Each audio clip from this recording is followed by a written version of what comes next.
இந்த சமூகம் ஒட்டுமொத்த கட்சிகளையும் ஒட்டுமொத்த இயக்கங்களையும் தூக்கி எறிந்துவிட்டு சமூகமாக நம்ம என்னைக்கு நிக்கிறோமோ அன்னைக்கு தான் வந்து நியாயம் கிடைக்கும். காவல்துறை யார் இயக்குறா? காவல்துறை இன்னைக்கு என்ன நடைமுறைன்னு நினைக்கிறீங்க? காவல்துறை முழுக்க முழுக்க ஆளுங்கட்சியோட அடியாளு தான் அவங்க, வேற ஒண்ணுமே இல்ல. தம்பி ஆகாஷ் என்ன தப்பு பண்ணா? எங்க பகுதியில் வந்து கஞ்சா விற்காதீங்கன்னு சொல்லியிருக்கிறான். கஞ்சா விற்க முற்பட்டவங்களோட தகராறு செஞ்சிருக்கிறான். அதற்கு எங்க இருந்து வந்து ஆயுதம் வருதுன்னு பாருங்களேன். அவங்க அப்ப கஞ்சா விற்க இவங்களே பணம் வாங்கி கொண்டு காவல்துறை விற்பனை செய்ய வச்சுட்டு ஒரு சம்பவத்தில் வந்து அதை தட்டி கேட்ட ஆகாஷ் மீது வழக்கு பதிவு விசாரணை என்ற பெயரில் ஒன்று தூக்கி போய் வச்சு அடிச்சிருக்கிறாங்க. அடிச்சு படுகொலை செஞ்சிருக்கிறாங்க. துள்ள துடிக்க கொண்டிருக்கிறாங்க. இதுக்கு நம்ம என்ன செய்யணும்? ஒரு விஷயத்தை நான் திரும்ப திரும்ப சொல்லுகிறேன். கொடியங்குளத்தை சூறையாடிய ராஜேஷ் தலைமையில் இருந்த அந்த அதிகார குழு கூட ரோட்ல நடமாட ஒரு காலத்தில் அச்சப்பட்டுச்சு. எப்படி அச்சப்பட்டுச்சு? பொது எதிரியாக்கணும். அந்த புத்தி, அந்த உளவியல் புத்தி வந்து இன்னைக்கு நம்ம சமூகத்தில் நீர்த்து போச்சு. ஒண்ணு இல்ல, அண்ணன் பசுபதி பாண்டியனை படுகொலை செய்தவர்கள் இன்றைக்கு வரை சுதந்திரமாக வீதியில் நடமாட முடியல. ஏன்னா தம்பிகளோட புலிப்பாய்ச்சல் அப்படி இருக்கு. பொது எதிரியாக அவங்களை கட்டமைக்கிறோம். என்றைக்கு காவல்துறையில் நம்முடைய களப்போராளிகளையும் நம்முடைய இயக்கங்களின் முன்னணி தலைவர்களையும் எந்த காவல்துறை அதிகாரிகள்லாம் வந்து பழி வாங்குறானோ, எந்த காவல்துறை அதிகாரிகள் நெருக்கடி கொடுக்கிறானோ, அவன் இந்த சமூகத்தின் பொது எதிரிகளாக தம்பி தினேஷ் போன்றவர்கள் இன்னும் வலைத்தளங்கள் இருக்கிறவங்க அவங்கெல்லாம் நீங்க அம்பலப்படுத்திக்கிட்டே இருந்தீங்கன்னா உளவியலாக அவர்களுக்கு மிகப்பெரிய அச்சம் ஏற்படும்.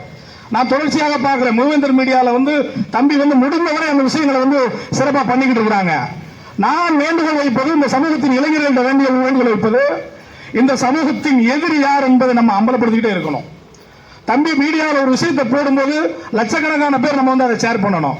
அந்த காவல்துறை அதிகாரிக்கு நைட்டு தூக்கமே வராது. உலகத்தில் இன்னைக்கு வந்து ஆகச்சிறந்த ஆயுதம். நான் ஒண்ணு மட்டும் சொல்லிக்கிறேன், வலைத்தளங்களும் இந்த டெக்னாலஜியும் இறைவன் நமக்கு கொடுத்த கிஃப்ட். இன்னைக்கு ஒருவேளை இந்த டெக்னாலஜி நம்ம எல்லாம் வரலனா இன்னும் ஆகாஷ் போன்ற ஆயிரக்கணக்கான நம்ம சமூகத்தின் அப்பாவி இளைஞர்களை இவர்கள் பட்டப்பகலில் படுகொலை செய்வார்கள். இன்றைக்கு நம்ம இருக்கிற ஆகச்சிறந்த ஆயுதம். இதை நம்ம சரியா பயன்படுத்தணும்னா இந்த சமூகத்திற்கு நம்ம ஒரு மிகப்பெரிய பாதுகாப்பு கிடையமா இருக்கணும். இதெல்லாம் சமூகத்துக்கு அம்பலப்படுத்திக்கிட்டே இருக்கணும். நான் உங்கள்கிட்ட ஒரு வேண்டுகோளை வைக்கிறேன். எல்லாரு கையிலையுமே வந்து டெக்னாலஜி இருக்கு, எல்லார் கையிலையும் இருக்கு. ஆனால் அதை அறிவு சார்ந்து இன்னைக்கு நம்ம சிக்கல் என்ன இருக்குன்னா, நம்மளோட நண்பன் யாரு எதிரி யாருன்றத ஆய்வு பண்றதுல நம்ம சிக்கல் இருக்கு. நம்மளை ரொம்ப நல்லவன் சொல்லிட்டு அவன் பின்னாடி போயிடுறாங்க. அந்த மக்கள் வந்து இந்த சமூகம் ரொம்ப நல்ல சமூகம் சொன்னா போதும், பின்னாடியே போயிடுறாங்க. இந்த இப்ப நடந்த இந்த தேர்தல் முறையில பாத்தீங்கன்னா தமிழகம் முழுவதும் அது சொல்ல வெக்கமா இருக்கு. இந்த இடத்துல அதை சொல்லக்கூடாது, இருந்தாலும் என்னோட வலி கோபம். ஒரு இயக்கம் ஆரம்பிக்கிறாங்க, அந்த இயக்கத்தோட தலைவராக இருக்கிறாங்க. காலையிலிருந்து மாலை வரை நின்று கேவலம் ஒரு அமைச்சர்கிட்ட 10,000 ரூபாய் வாங்கிட்டு வராங்க. தயவுசெய்து என்னை மன்னிச்சுக்கோங்க, என்னோட வலியை நான் பதிவு பண்றேன். நீ என்ன சொல்ல வர்ற இந்த சமூகத்திற்கு? நான் என்ன சொல்றேன், அந்த அமைச்சர் மிரட்டி நீ ஒரு 20 லட்சம் கூட வாங்கிரு, உனக்கு நான் சல்யூட் அடிக்கிறேன். இந்த சமூகத்தை காட்டி கொடுக்குற மாதிரி தானே அது. அப்ப தயவு செய்து வந்து நீ என்னன்னா, இந்த இளைஞர்களை நீ அரசியல் படுத்துங்க. நூற்றுக்கணக்கான இயக்கங்கள் இருக்கு. நான் இயக்கங்களை வந்து தவிர்க்கல, இந்த இயக்கங்கள்லாம் வேண்டாம்னு சொல்லல. நூற்றுக்கணக்கான இயக்கங்கள் இருந்தாலும் நம்மளோட பொது எதிரி யாரு? இந்த சமூகத்திற்கு பொது எதிரி யாரு? ஒரு விஷயத்தை, அதாவது இந்த யானைக்கு தன்பலம் தெரியாதுன்னு சொல்லுவாங்க. பரமக்குடியில் நடந்த துப்பாக்கி சூட்டில் காவல்துறையின் கைகளில் துப்பாக்கி இருக்கிறது, நம்முடைய தோழர்களின் கையில் கம்பும் கல்லும் தான் கையில் இருந்துச்சு. ஆனா 3 மணி நேரம் சண்டை போட்ட மக்கள் வரலாறு இருக்கு. பரமக்குடியில் இருக்கிற வீரம் சிறந்த நம்முடைய சொந்தங்கள் வந்து காவல்துறையோட 3 மணி நேரம் சண்டை போட்ட வரலாறு இருக்கிறது. ராஜபாளையம் துரைசாமிபுரத்தில் ஒட்டுமொத்த காவல்துறையும் இறக்கி தெருவுக்குள்ள கிட்டத்தட்ட வந்து ஒரு 3 மணி நேரமா அடிக்கிறாங்க. ஆனா நம்ம இளைஞர்கள் வந்து சோர்ந்து வெளியில போகல. அவங்ககிட்ட துப்பாக்கி இருந்துச்சு, அருவாள் கத்தி கம்புகளோடு அவங்களோட போரிட்டாங்க. அப்படிப்பட்ட இந்த சமூகம் இன்னைக்கு வந்து நாதியற்ற சமூகமாக நம்மை போன்ற பட்டியல் சமூகத்திற்கெல்லாம் வந்து நியாயம் வாங்கி கொடுத்து நீதி வாங்கி கொடுத்துட்டு அவங்களை சுதந்திரமா நடமாடக்கூடிய அளவிற்கு அவர்களுக்கெல்லாம் இன்னும் இந்த கிராமங்களில் சொல்லுவாங்கல்ல, கம்பு, அது சிலம்பு சண்டை வாத்தியார் வந்து எல்லாத்துக்கும் கம்பு சொல்லி கொடுத்துட்டு கம்பு சுத்து சொல்லி கொடுத்துட்டு அவர் மட்டும் சோர்வா திண்ணையில உட்காந்துட்டு பாருங்க. அது மாதிரி தமிழகத்தில் இருக்கின்ற ஒட்டுமொத்த தமிழ் சமூகத்திற்கும் பட்டியல் சமூகத்திற்கும் களமாடுகின்ற வித்தையை கற்றுக் கொடுத்து விட்டு அனைவருக்கும் சிலம்பம் செய்ய கற்றுக் கொடுத்து விட்டு இன்னைக்கு நம்ம வந்து நாதியற்ற சமூகமாக இருக்கும். நம்ம சிந்திச்சு பார்க்கணும். தயவு செய்து தேவேந்திர குல வேளாளர் சமூகம் கடந்து வந்த பாதை சாதாரணமானது இல்ல. இன்னைக்கு சில சமூகங்கள்ல ஒருத்தர் தியாகம் பண்ணியிருப்பாரு, அவரை தூக்கி வச்சு கொண்டாடுவாங்க ஒருத்தர். ஆனா இன்னைக்கு நம்ம சமூகத்தோட வரலாறு எடுத்தோம்னா ஆயிரக்கணக்கான மக்கள் துப்பாக்கி சூட்டிலையும் கத்தியர்வால வெட்டப்பட்டும் குத்தப்பட்டும் சிறைப்படுத்தப்பட்டும் இன்றைக்கு வரைக்கும் நம்மளால அதுக்கு ஒரு முடிவுரை எழுத முடியல. அதற்கு சில பேர் அறிவுஜீவிகள் மாதிரி சொல்லுவாங்க, நம்ம அதிகாரத்துக்கு போனோம் அதிகாரத்திலே அங்கதான் நடக்கு. நான் ஒரு உதாரணத்தை நானே பார்த்திருக்கிறேன். நான் சிறைச்சாலையில் 14 ஆண்டுகள் இருந்த ஒரு வழக்குல சிறைக்குள்ள நடக்குது. சிறைச்சாலைக்குள்ள தீண்டாமை இருக்கு, அடக்குமுறை இருக்கு, அங்கேயும் சாதியாத்த நிக்கிறான். பாளையங்கோட்டை சிறையில் நீங்க கேள்விப்பட்டிருப்பீங்க, மதுரை மத்திய சிறை கேள்விப்பட்டிருப்பீங்க. அந்த வகையில தான் முத்துமணம் பாளையங்கோட்டை சிறைக்குள்ளேயே கொல்லப்படுறாப்புல.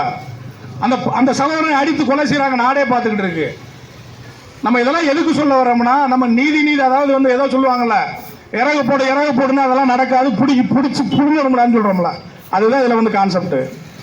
என்றைக்குமே நம்முடைய சமூகம் தனித்து விடப்பட்ட சமூகமாக இன்னைக்கு பாருங்க. நம்மளை விட ரொம்ப சிறுபான்மை சமூகம், மக்கள் தொகையில் குறைந்தபட்சம் இருக்கிற சமூகங்கள்லாம் அரசியல் அதிகாரத்தை நோக்கி போய்கிட்டு இருக்கிறாங்க. நம்மளால ஏன் முடியல சொல்லுங்க பார்ப்போம், நம்மளை ஏன் விடல சொல்லுங்க பார்ப்போம். தயவு செய்து கவனமா கவனிக்கணும். ஏன்னா எல்லா கட்சிகளையுமே சொல்றேன், திமுக இல்ல அதிமுக இல்ல. ஏன்னா சில பேருக்கு முட்டு கொடுக்குறவங்க இருப்பாங்களா, அவங்ககிட்ட நான் கேட்கிறேன். எல்லா திராவிட கட்சிகளுமே இந்த சமூகம் அரசியலுக்கு அதிகாரத்துக்கு வரக்கூடாது அப்படின்றதுல ரொம்ப தெளிவா இருக்கிறாங்க.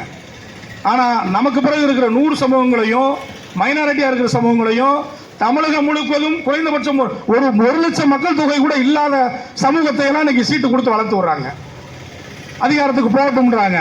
ஆனா இந்த சமூகத்தை அவங்க அரசியல் அதிகாரத்தை விட்டு நகர விட மாட்டேங்கிறாங்க, சுதந்திரமா செயல்பட விட மாட்டேங்கிறாங்க.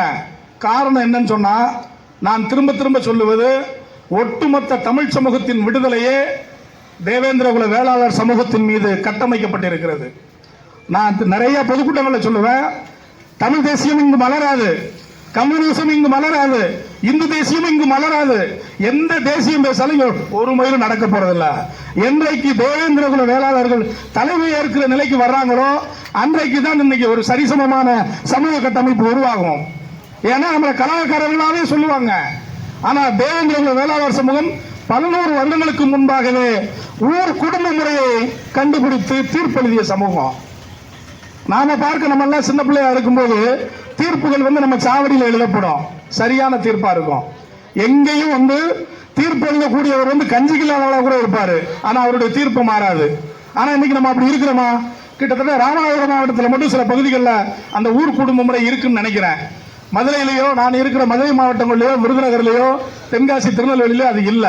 அப்ப அந்த ஊர் குடும்ப முறை, அந்த கட்டமைப்பு உலகத்திற்கே ஒரு முன்மாதிரியை சொல்லிக் கொடுத்த நம்முடைய சமூகம் இன்னைக்கு அதெல்லாம் நம்ம விட நம்முடைய கலாச்சாரத்தை விட நம்முடைய பண்புகளை இழக்க இதெல்லாம் தெளிவா திராவிட கட்சிகள் அறுவடை செஞ்சுக்கிட்டே இருக்கிறாங்க. இன்னைக்கு பாத்தீங்கன்னா இங்க தமிழ் தேசியம் பேசுறதுக்கு எவனுக்குமே அதிகாரம் இல்ல, அருகதை இல்லைன்னு சொல்லுவேன். நான் என்ன சொல்றேன்னா, திருப்பதியில் ஒரு சம்பவம் நடக்கு, தூத்துக்குடியில் ஒரு சம்பவம் நடக்கு, ஒரு காவல்துறை டெத்து நடக்கு, எல்லாரும் அதை பத்தி பேசுறாங்கல்ல. ஆனா 57 நாட்களாக கத்திக் கொண்டிருக்கிறோம், கதறிக்கொண்டிருக்கிறோம். இந்த பையனை இழந்து வாடுகின்ற அவருடைய பெற்றோர்கள் எவ்வளவு வேதனையோடு இருப்பாங்க. ஒரு கட்சிக்காரனா அதை நினைக்கிறான், யோசிச்சு பாருங்க. ஒண்ணு வேண்டாம், நீங்கள் ஓட்டு போட்டு, இந்த பகுதியில் இருக்கின்ற மக்கள் ஓட்டு போட்டு தேர்வு செய்த முன்னாள் அமைச்சராக இருந்த அக்கா தமிழரசி என்ன பண்றாங்க யோசிச்சு பாருங்க. தமிழரசி ஒருத்தருமே வேண்டாம், இது யாருமே தேவையில்லை. சாதிய உணர்வு இருந்தால் நீ அநியாயத்துக்கு எங்களுக்கு சப்போர்ட் பண்ண வேண்டாம். அந்த அக்காவுக்கு பகிரங்கமாக இருந்ததுன்னு சொல்றேன் நான். நீங்க அநீதிக்காக சப்போர்ட் பண்ண வேண்டாம். பாதிக்கப்பட்ட இந்த தம்பிக்கு இங்க உட்கார்ந்து எஸ்பியை கூப்பிடியாங்க, இங்க வா, மரண வாக்குமூலம் கொடுத்துருங்க. படுகொலை செய்யப்பட்ட தம்பியும் மரண வாக்குமூலம் இருக்கிறது. அவர் படுகொலை செய்யப்பட்டிருக்க காவல்துறையால் அடித்துத்தான் கொலை செய்யப்பட்டிருக்கிறார் என்று மருத்துவர் சான்று இருக்கிறது. போஸ்ட்மார்டம் ரிப்போர்ட் இருக்கு. நீ ஏன் எஃப்ஐஆர் போடல, ஏன் அவங்களை கைது பண்ணல? இந்த அக்கா ஒருத்தர் போடாதா?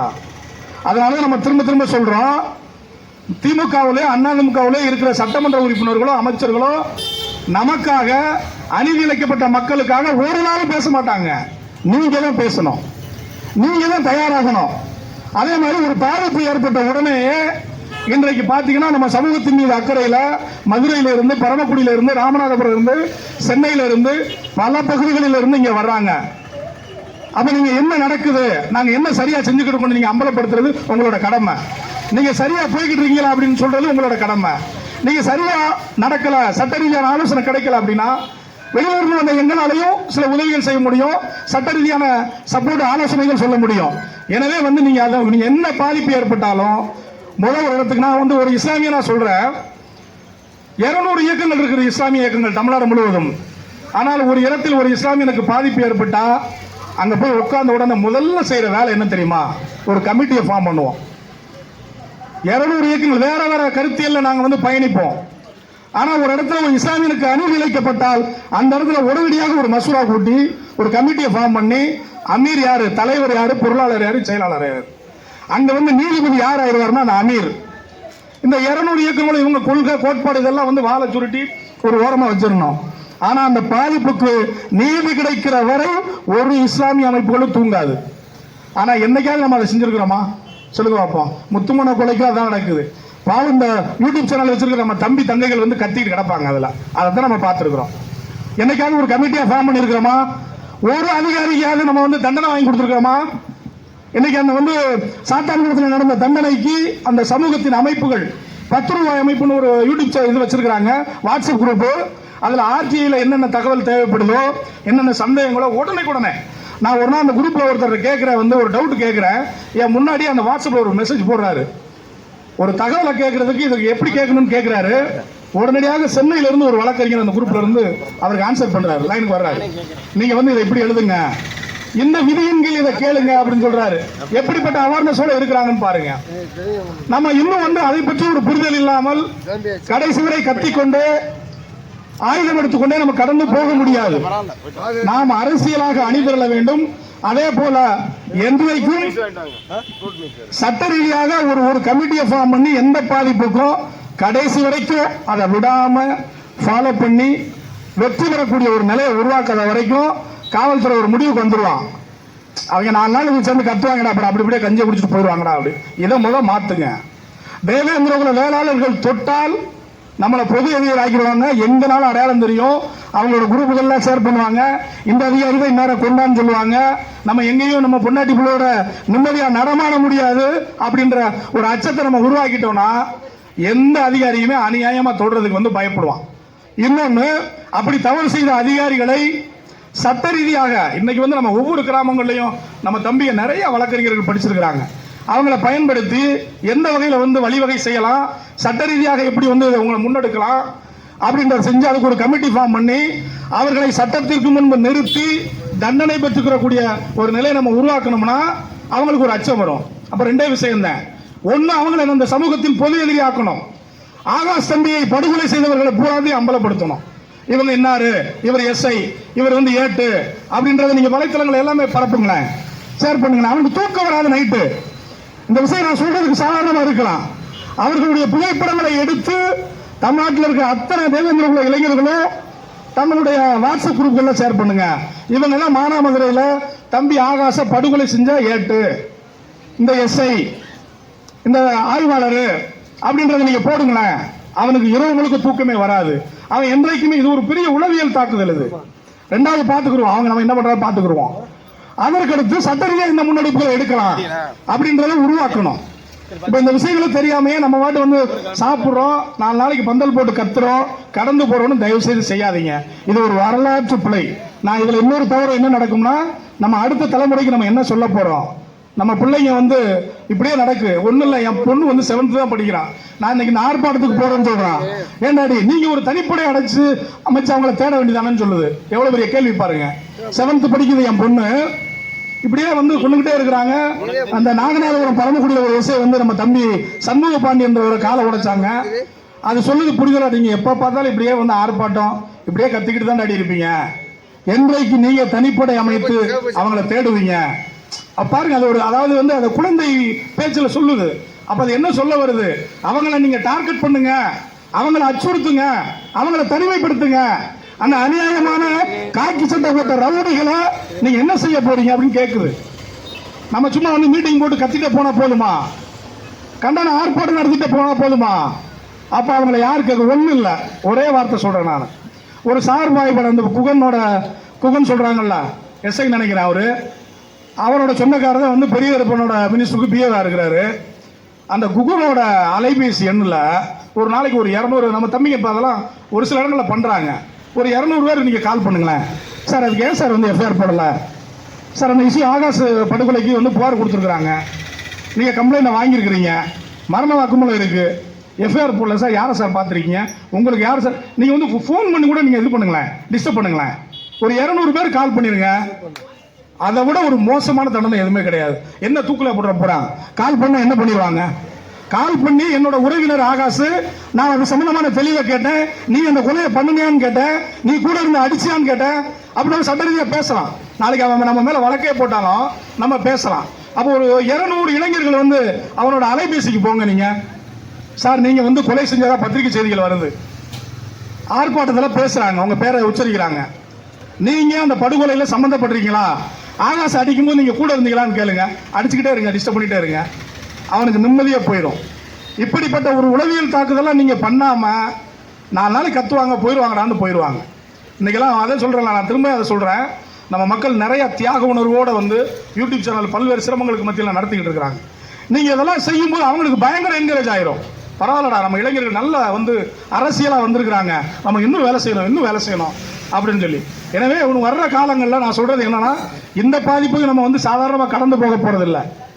அன்னைக்கெல்லாம் பார்த்தீங்கன்னா நாகநாதபுரம் சண்முக பாண்டி அந்த இளைஞரோட காலை உடைச்ச அந்த காவல் ஆய்வாளரையும் அந்த எஸ்ஐயும் குறைந்தபட்சம் சஸ்பெண்ட் கூட பண்ணல, டிரான்ஸ்ஃபர் பண்ணுறாங்க. ஆனால் அங்கே எத்தனை அமைப்பு, கிட்டத்தட்ட 15 அமைப்புகள் வந்து களத்தில் நிற்கிறோம். அங்கே என்ன நடக்குன்னா, திருநெல்வேலியோட எஸ்பி ஒருத்தர் இங்கே அனுப்புகிறாரு ஒரு ஆளை, நம்ம இயக்கத்தோட தலைமை ஒருத்தர் பேச சொல்லி அனுப்புகிறாரு. எப்படி அனுப்புகிறாரு? பேசி காம்ப்ரமைஸ் பண்ணுங்க, இந்த போராட்டத்தை நீர்த்து போக செய்யுங்க அப்படின்னு. அப்படி கருங்காதிகள் அந்த இயக்கத்தில் இருக்கத்தான் செய்வாங்க. அதனால தயவு செய்து சொல்கிறேன், போராட்ட உணர்வு என்னைக்குமே நம்ம ஜீன்ல இருக்கிறது, அது மாறவே மாறாது. போராட்ட உணர்வு என்பது தேவேந்திரகுல வேளாளர் சமூகத்திற்கு ரத்தத்தோடு ஊறியது, அதை ஒரு காலமும் எவனாலும் எடுக்க முடியாது. ஆனால் உங்களுடைய போராட்ட வியூகங்கள் தான் முடக்கப்படுகிறது. நான் அதை மட்டும் மாத்துங்கன்னு சொல்றேன். போராட்ட வியூகங்களை மாத்துங்க. இன்னைக்கு டெக்னாலஜி வளர்ந்துருச்சு. போராட்ட வியூகங்களை மாத்தினாலே நம்ம எவ்வளவு பெரிய கொம்பனையும் அச்சுறுத்த முடியும், எவ்வளவு பெரிய கொம்பனையும் எவ்வளவு பெரிய அநியாயக்காரனையும் சட்டத்தின் முன்பாக நிறுத்தி அவனுக்குரிய தண்டனையை பெற்றுத்தரலாம் என்று சொல்லி நான் இந்த வாய்ப்புக்கு நன்றி கூறி விடைபெறுகிறேன்.